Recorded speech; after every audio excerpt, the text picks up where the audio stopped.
रोक रोक न्यूज पाहता नव्या रूपात, दिल वही सोच नहीं। संपादक मकरंद साठे। नमस्कार, मी अप्पासाहेब देशमुख, माळशिरस। डॉक्टर संपदा मुंडे यांचा दुर्दैवी मृत्यू झाला आणि त्या मृत्यूचं आज सोशल मीडियावरती बघतोय आपण, अनेक राजकीय मंडळी त्याचं भांडवल करत आहेत। खरं तर अशा वेळेस त्या कुटुंबाच्या पाठीमागे आपण सर्वांनी उभं राहिलं पाहिजे आणि डॉक्टर मॅडमला न्याय मिळवून दिला पाहिजे। त्यासाठी खरं आपण सगळ्यांनी लढायला पाहिजे, पण ती बाजूला ठेवून काय राजकीय मंडळी त्या एक म्हण आहे बघा, म्हणजे मड्याच्या टाळावरचं लोणी खायचं, तो प्रकार सध्या चालू आहे। तर खरंच त्या डॉक्टर मॅडमला न्याय द्यायची गरज आहे। तर तो न्याय देणं बाजूलाच राहिलं किंवा त्या कुटुंबाचं सांत्वन करायचं बाजूलाच राहिलं, पण रणजित नाईक निंबाळकर सारख्या माणसाच्या अंगावरती शिंतोडे उडवणे, त्यांची बदनामी करणे आणि त्यांच्याकडून जी काय घडलं नाही अशा सुद्धा गोष्टी त्यांच्या नावाने सोशल मीडियावरती बदनामीकारक पोस्ट करणं किंवा व्हिडिओ करणं ही फार चुकीची गोष्ट आहे। कारण आम्ही रणजित दादांना फार जवळून ओळखतो।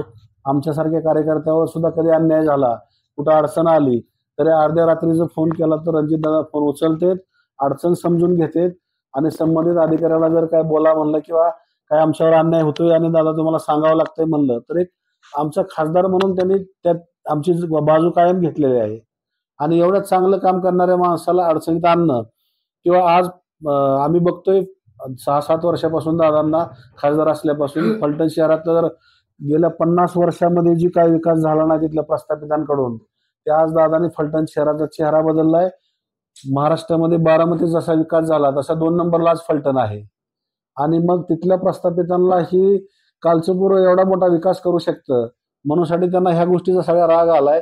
आणि ह्या लोकांनी महबूब शेख सारख्या माणसाला आतनं, मला तर असं वाटतं की आतनं त्याला काहीतरी मानधन ठरवलं असेल आणि दादांच्या विरोधात बोलायला लावलं असेल असंच वाटत आहे। कारण घटना घडली कुठली आणि महबूब शेख बोलतोय कुठल्या विषयावरती, त्या डॉक्टर संपदा मुंडेंच्या मृत्यूच्या ह्याच्यामध्ये खरंच त्या मृत्यूच्या पाठीमागे कोण आरोपी असतील, कोणाचा हात असेल, त्यांना 100% शिक्षा झाली पाहिजे।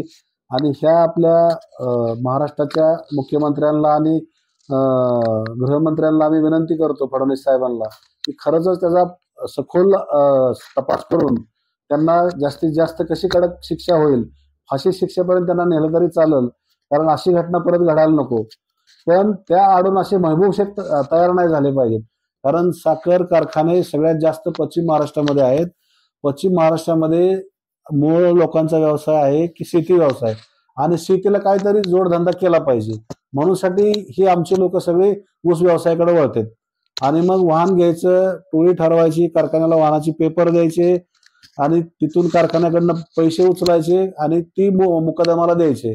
आणि मुकदमाला पैसे दिल्यानंतर ज्यावेळेस आपण टोळी आणायला जातो त्यावेळेस त्या गावामध्ये पहिलेच तिथल्या गावातल्या पुढाऱ्यांनी गावगुंड तयार करून ठेवलेले असतात आणि टोळी काढायच्या वेळेस ती लोक पुढे येते आणि आमचा वाहन मालक तिथं 4 दिवस, 8 दिवस, 10 दिवस मुक्कामी राहतो, तरी पण टोळ्या काढून दिल्या जात नाहीत तिथं। आणि अशा टोळ्या काढून घेऊन जायच्या वेळेस ती लोक आमच्या वाहन मालकांवरती हल्ला करतात, त्याला कधी कधी त्याचं वाहन सोडून पळून यावं लागलं तिथून। असे अनेक घटना घडलेत। त्यामुळं ह्या वाहन धंदाही पूर्ण अडचणीत आलाय आणि आमचा त्यामुळे शेतकरी अडचणीत आलाय आणि असंच चालू राहील तर कारखानदारी सुद्धा उद्या टिकणार नाही। त्यामुळं महबूब शेख सारख्या एजंटांनी ही धंदा बंद करावा आणि खरंच डॉक्टर संपदा मुंडेंच्या कुटुंबाच्या मागे उभं राहण्याची गरज आहे, ती त्यांनी केलं पाहिजे।